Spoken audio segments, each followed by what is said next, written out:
Everybody is always screaming about how Facebook is dying and Facebook's going to be dead in 5 years. And with movements like hashtag delete Facebook and scandals seemingly all the time, you might be one of those people that agrees with that idea. But is it really dying? I have dug deep in this video to get to the heart of whether Facebook is dying and what all these scandals are doing to its brand image. My name is Trent Kennelly, I'm a marketing strategist, and on this channel I talk about all the things that you can do to improve your business through marketing, sales, analytics, and avoiding scandals. So if that sounds good to you and you're excited, make sure that you like this video, subscribe to my channel if you're into it, comment and let me know where you think Facebook is going to be in 5 years, if you think it's going to be like the Walmart, the undying juggernaut, or if you think that it's going to be dead and it's going to be gone. I would love to know, but wait till the end of the video so you get a real clear picture here. But until then, let's get started. For a long time, Facebook has absolutely dominated its competitors. They started off with this huge boom by only opening up to college students, which made it very exclusive and got more people excited about figuring out what this platform is and what all the secrecy is about it. And then they eventually expanded out to everybody once it became more and more popular. And when they were doing that, when they were still expanding, when they were still growing, and even I would say 5 years ago, they were the cool service. You could connect with your friends there. You could use the wall and the news feed to talk to everybody and to see what's going on in the world and organize events and figure out who's dating who. There was so much information that you could get off of Facebook and so much interaction that you could do. It was really the perfect platform at the perfect time. Over the last 5 or 10 years though, Facebook has not been the only player in the game, and there have been many social platforms that have come out that have tried to take a piece of that cake, that are in a lot of ways fresher and newer and approach things on a much faster angle than Facebook does. Snapchat, Instagram, and TikTok are some of the biggest examples here, and Facebook always tries to respond in the same way. They either buy them or they crush them. Snapchat, they tried to buy and then they crushed them because they said no. Instagram, they did buy, and then TikTok, they are failing to crush even though they are trying to crush them. But regardless of how they handle those other platforms, it is still true that the Facebook population itself is aging, which means that Facebook is less and less cool to younger audiences as their parents and their grandparents join the platform. But regardless of where they are right now and today with respect to their influence on people, their influence on Silicon Valley culture and that move fast idea is undeniable. With sayings like done is better than perfect and move fast and break things, Facebook really clearly understood the sprint in the interest of world domination mentality so that they can start to build more quickly. But there is a dark side to those kind of ideas, and it includes a lot of corner cutting. Obviously, startups are in the business of corner cutting, and a lot of them have figured out how to cut corners and make real long-lasting changes as a result. But it's also possible while you're cutting those corners to cut way too close to the quick. And when that happens, you start to see scandal after scandal after scandal.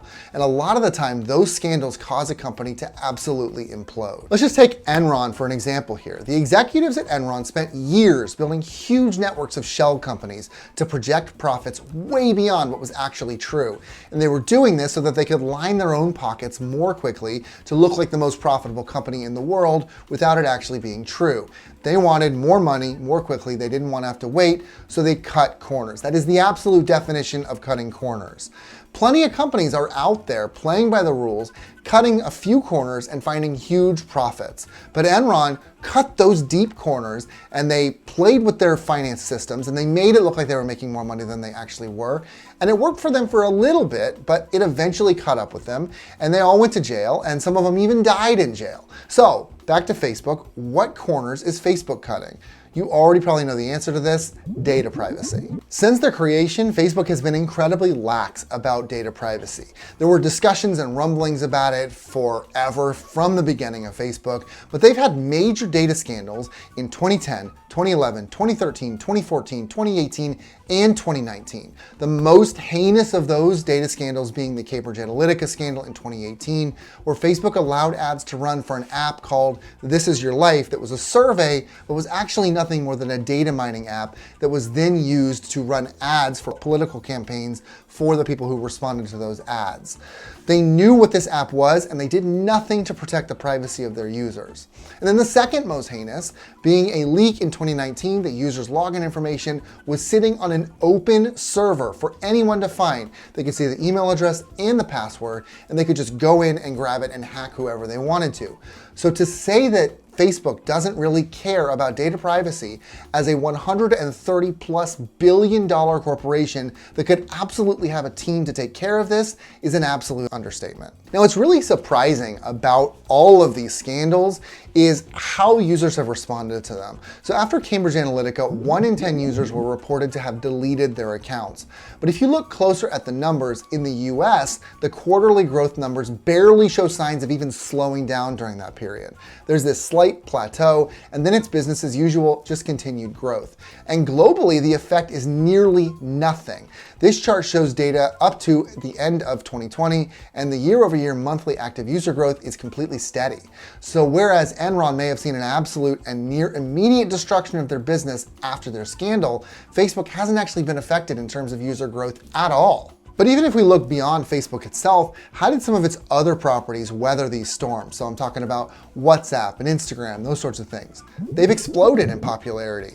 These scandalous periods have affected Facebook a little bit, WhatsApp and Instagram, not at all. They've done better during these periods. Let's be very clear. Facebook's questionable data practices absolutely extend to these platforms. But the Facebook name has been separated enough that people seem to look at WhatsApp and Instagram as good alternatives to Facebook rather than being part of the same damaging ecosystem.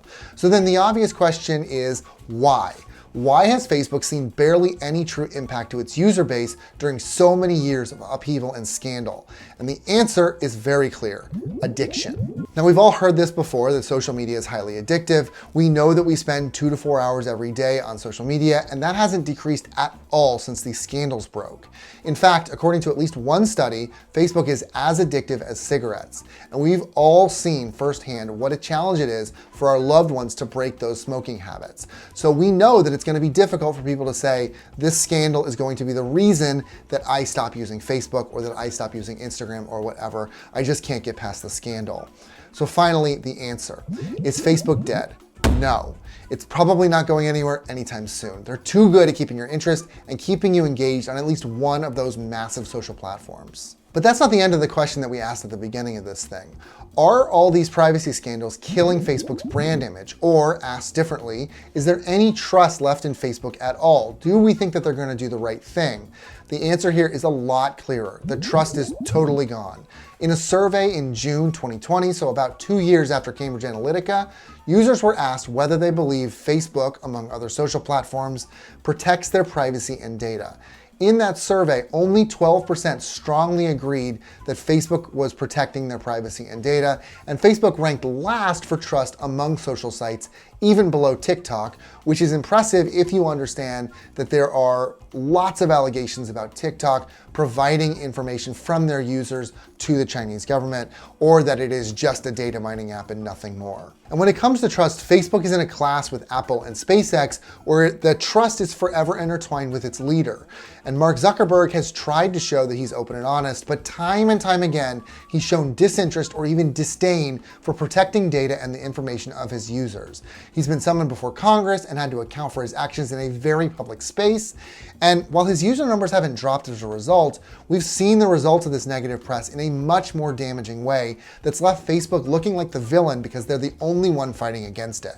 And I'm talking here about the iOS 14.5 security updates. Now you can check out this video for a detailed rundown of the iOS 14 changes, but here's a quick list. So iOS 14 requires that sites and apps that you visit on your phone be transparent about the data that they're gathering, which means that they have to specifically request the ability to track you and gather your data.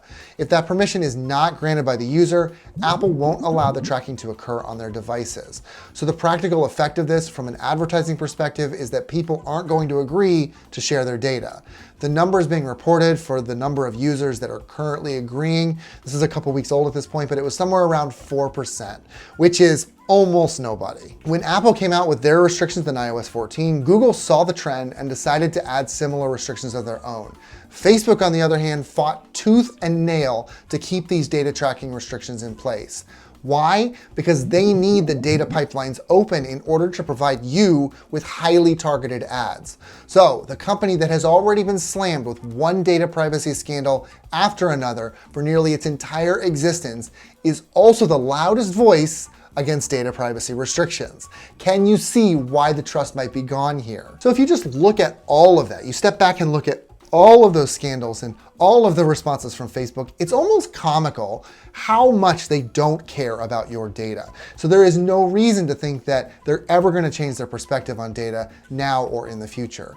But at the end of the day, it doesn't matter what you or I say about it because they are currently an unstoppable juggernaut. People are going to talk about Facebook being untrustworthy via posts on their own Facebook wall, and they're never going to see any irony in that.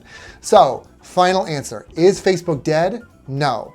Are they seen as untrustworthy? Is there a brand image problem? Absolutely. Let me know if you agree or disagree with that in the comments. Otherwise, make sure that you let me know where Facebook is going to be in 5 years. That's the end of me today. Make sure that you like and sub, and I will catch you in the next one.